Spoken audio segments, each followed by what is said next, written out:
ფლორენციელი. ოდესღაც შორეულ წარსულში ფლორენციაში ცხოვრობდა ერთი კაცი. ეს კაცი საინტერესო ამბების მოყვარული იყო. საღამოს ისე არ გაუშვებდა, სადმე არ წასულიყო. სულ ისეთ ხალხს ეძებდა, ვისაც ბევრი ემოგზაურა და ბევრი რამ ენახა. თვითონ თავისი ცხოვრება ფლორენციას არ გასცილებია.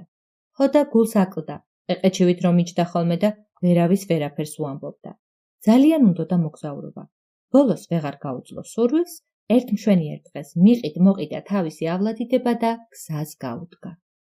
იარა ფლორენციელმა. ბევრი იარა თუ ცოტა, ერთი მღვდლის სახლს მიადგა და დაიძახა ღამე გამათევინოთო. მღვდელმა სიამოვნებით მიიღო. დასხდნენ ვახშმად, პური რომ ჭამეს, მასპინძელმა სტუმარს კითხა. საით მიემგზავრები? ფლორენციელმა უამბო. მთელი ცხოვრება ფეხმოუცვლელად ფლორენციაში გავატარე. ახლა გადავწყვიტე ქვეყანა შემოვიარო. გამოვიხედო, მეც ვნახო რამე და მერე ნახულ გაგონილი ამბებით ხალხი შევიქციო. ეს რომ გაიგო მღვდელმა სტუმარს უთხრა. მოდი ერთად წავიდეთ, შემიამხანაგე. მოხარული ვარ თანამგზავრი რომ ვიპოვე. უთხრა ფლორენციელმა. ირიჟრაჟა თუ არა წამოდგნენ მღვდელი და ფლორენციელი, ახსენეს ღმერთი და გზას გაუდგნენ. იარეს შებინდებულზე ერთ საბატონოს მიადგნენ და თავშესაფარი ითხოვეს. გამოვიდა მოურავი და ჰკითხა. რა გაჭირვება დაგდგომიათ? საით გაგიწევიათ? ფლორენციელმა და მღვდელმა უამბეს, სად ან რისთვის მიდიოდნენ. ახლა მოურავსაც მოუნდა მოგზაურობა და სამივე ერთად გაუდგა გზას. იარეს დიდი გზა გაიარეს და ერთ დღეს გოლიათის სასახლის მიადგნენ. თხოვოთ ღამე გაგვათევინოს. შირომ დავბრუნდებით, ნაცნობ მეგობრებს გოლიათის ამბავს მოუყვებით და გავაკვირვებთ. ურჩია ფლორენციელმა ამხანაგებს. გოლიათმა კარი გაუღო მგზავრებს და სასახლეში შეიყვანა. თუ გინდათ, ჩემთან დარჩით საცხოვრებლად. არც მღვდელი მყავს, არც მოურავი. მართალია ფლორენციელისთვის ჯერ არა მაქვს ადგილი, მაგრამ მალე მაგასაც გამოვუნახავ. შესთავაზა გოლიათმა მგზავრებს. სამივეს უნდოდა დარჩენა და დარჩნენ კიდეც. საქმეზე დილას მოვილაპარაკოთ. უთხრა გოლიათმა მგზავრებს, სამივეს ღამის გასათევი მიუჩინა და გავიდა. დილით გოლიათმა მღვდელს უხმო. წამომყევი, საეკლესიო წიგნებს ჩაგაბარე. და ერთ-ერთ ოთახში შეიყვანა. ფლორენციელი დიდი ცნობის მოყვარე იყო. საინტერესო ამბავი არ გამომეპაროსო და კარის ჭუჭრუტანაში შეიჭვრიდა. გოლიათმა მღვდელს რაღაც ქაღალდი დაუდო წინ. მღვდელი დაიხარა. გოლიათმა ხმალი მოიქნია, მღვდელს თავი წააგდებინა. მერე ასწია და ორმოში გადაუძახა. ფლორენციაში რომ დავბრუნდები, ამ ამბავს დაწვრილებით მოუყვები. გაიფიქრა ფლორენციელმა.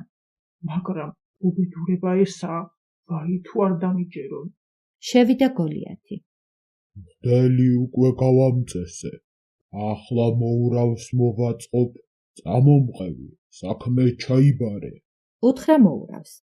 საწყალ მოურავს ეჭვიც არა უღია, როგორ გაამწესეს მღვდელი და გულარხეინად გაჰყვა გოლიათს. გოლიათმა მოურავი იმავე ოთახში შეიყვანა. ფლორენციელი ისევ კარის ჭუჭრუტანას მიეკრა. დაიხარა თუ არა მოურავი ქაღალდზე, მოიქნია გოლიათმა ხმალი, წააგდებინა თავი და მერე ორმოში გადაუძახა. ფლორენციელიც ასეწია სიხარულით. რამდენ საინტერესო რამეს ვნახავ ფლორენციაში დაბრუნებამდეო, მაგრამ უცებ თავში გაუელვა. მღვდლის და მოურავის შემდეგ შენი გამწესების ჯერიც დადგება და ვის რას უამბობო. როგორმე თავს უნდა ვუშველო. თქვა თავისთვის ფლორენციელმა. ამის გაფიქრება და გოლიათის შემოსვლა ერთი იყო. ჯერ ვისადილებ, მერე კი შენც მოგაწყობ, ფლორენციელო. უთხრა გოლიათმა. მიუსხდნენ სუფრას. ისეთ დღეში იყო ფლორენციელი, სულ ჭირის ოფლი ასხამდა. როგორ გადაუვიდოდა ლუკმა ყელში, რა ვიღონო, როგორ დავუძვრე გოლიათს ხელიდანო, არასვენებდა ამის ფიქრი. გოლიათი ცალითვალით ბრმა იყო და სადილის შემდეგ ფლორენციელმა უთხრა. რა საწყენია, ბატონო ჩემო, რომ ასეთ ლამაზ ვაშკაცს ცალითვალი. გოლიათს არეამა თვალი რომ უხსენეს. აწრიალდა, ააფახულა მოჭუტა ცალითვალი. ერთი ისეთი სამკურნალო ბალახი ვიცი, ბრმას თვალის ჩინს უბრუნებს. თუ არ ვცდები, ამ თქვენს ბაღში ვნახე ის ბალახი. უთხრა ფლორენციელმა გოლიათს. ჩემს ბაღში? რას ამბობ? წამოიძახა გოლიათმა. ზამო, ჩქარა დაგლიჯე და მიწამლე. გავიდნენ გოლიათი და ფლორენციელი ბაღში. მიდიოდა ფლორენციელი და აქეთ-იქით აცეცებდა თვალს, საით გავიქცეო. დაგლიჯა რაღაც ბალახი და შინ შებრუნდა. ჩადო ბალახი ქვაბში, დაასხა ზეითუნის ზეთი და ცეცხლზე შემოდგა. წინასწარ უნდა გაგაფრთხილოთ, ბატონო ჩემო. ამ წამალს რომ დაგადებთ, თვალებით ძალიან გეტკინებათ. როგორ ფიქრობთ, არ გაინძრევით, გავუძლებთ ტკივილს? როგორც უნდა მეტკინოს მოვითმენ, ოღონდ თვალი ამეხილოს. უპასუხა გოლიათმა. ნათქვამია, სიფრთხილეს თავი არ სტკივაო.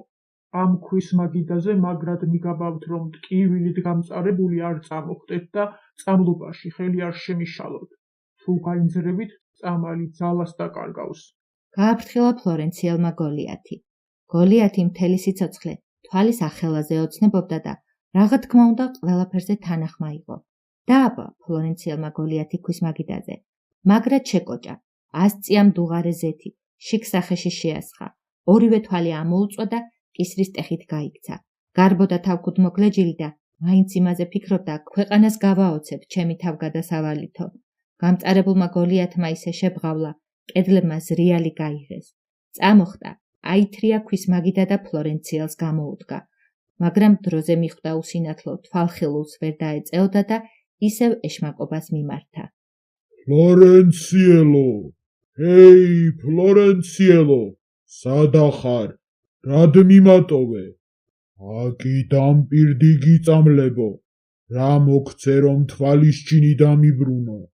გინდა ამ ბეჭედს გაჩუქებ. დაუყვირა, წაიძრო თითიდან ჯადოსნური ბეჭედი და ფლორენციელს გადაუგდო. შენი გულისა, რა კარგია გოლიათის ბეჭედს წავიღებ, ყველას ვუჩვენებ, მაშინაც არ დაიჯერებენ, რომ გოლიათს ვაჯობეო. გაიფიქრა გახარებულმა ფლორენციელმა, დასწვდა ბეჭედს და თითზე წამოიცვა. წამოიცვა თუ არა ბეჭედი, თითი გაუქვავდა. ისე დაუმძიმდა, რომ მიწისკენ დაზიდა. კლავი, ბეჭი, მთელი ტანი გაუქვავდა. ადგილიდან ვეღარ დაიძრა. გოლიათი კი სწრაფად უახლოვდებოდა. იძრო დანა ფლორენციელმა და ბეჭდიანი თითი ძირში წაიჭრა. წაიჭრა თუ არა თითი, საძრაობა დაუბრუნდა და უკან მოუხედავად მოკურცხლა. ისეთი გულამომჯდარი, ენაგად მოგდებული შეიჭრა ფლორენციაში, რომ მოგზაურობაც სამუდამოდ გადაავიწყდა და საინტერესო თავგადასავალიც. არავისთვის გაუმხელია თავისი ამბავი. თითი რად გაკლიაო, რომ კითხავდნენ, ასე უპასუხებდა ხოლმე. ბალახს ვთიფავდი და წავიჭერიო.